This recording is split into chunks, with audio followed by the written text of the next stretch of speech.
જૂનાગઢથી મળી રહ્યા છે। લગ્ન પ્રસંગોમાં હાથ ફેરો કરતી ગેંગ સક્રિય થઈ। વૃંદાવન પાર્ટી પ્લોટમાં આયોજિત લગ્નમાં ચોરીની ઘટના બની। થેલીમાં રાખેલા સોના ચાંદીના દાગીનાની ચોરીને અંજામ। રૂપિયા 3,99,000ની કિંમતના દાગીનાની ચોરી। પાર્ટી પ્લોટમાં લગ્નમાં ચોરીની ઘટના સીસીટીવીમાં કેદ થઈ। બે અજાણ્યા ઈસમ વિરુદ્ધ પોલીસ ફરિયાદ દાખલ। સીસીટીવી આધારે પોલીસે તસ્કરોની તપાસ હાથ ધરી છે।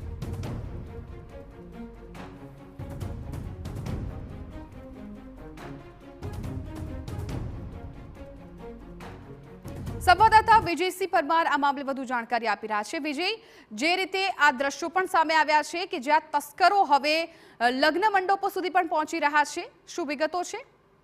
ચોક્કસથી જણાવી દઉં તો જે રીતે ઝાંઝરા ચોકડીની આજુબાજુમાં સૌથી વધારે પાર્ટી પ્લોટો છે, લગ્નની સિઝન પણ ચાલી રહી છે, ત્યારે એક જે ઘટના જે સામે આવી છે તે ઝાંઝરા ચોકડી ઉપર જે વૃંદાવન પાર્ટી પ્લોટનું જે આવેલું છે તેમાં એક લગ્ન પ્રસંગ હતા। લગ્ન પ્રસંગમાં જે દર્શનાબેન વ્યાસ કરી તેઓ બરોડાના રહેવાસી છે, તેમને પરિવારના જે લગ્ન હતા તે દરમિયાન બે ગઠિયાએ જ્યારે આવી અને જે 3,99,000ની કિંમતના જે સોના ચાંદીના દાગીના હતા તેના બેગની જે ઉઠાંતરી કરી અને નાસી છૂટ્યા હતા।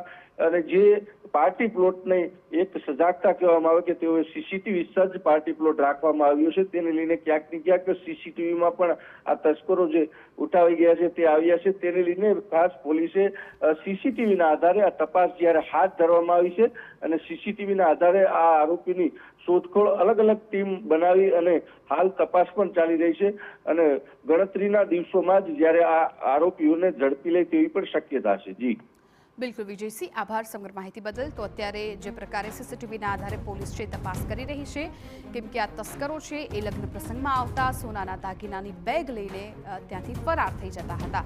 આખી આ ગેંગ સક્રિય થઈ હોવાની જાણકારી મળી રહી છે, ત્યારે હવે સીસીટીવી ફૂટેજના આધારે પોલીસે પણ તસ્કરોને પકડવાની તજવીજ હાથ ધરી છે।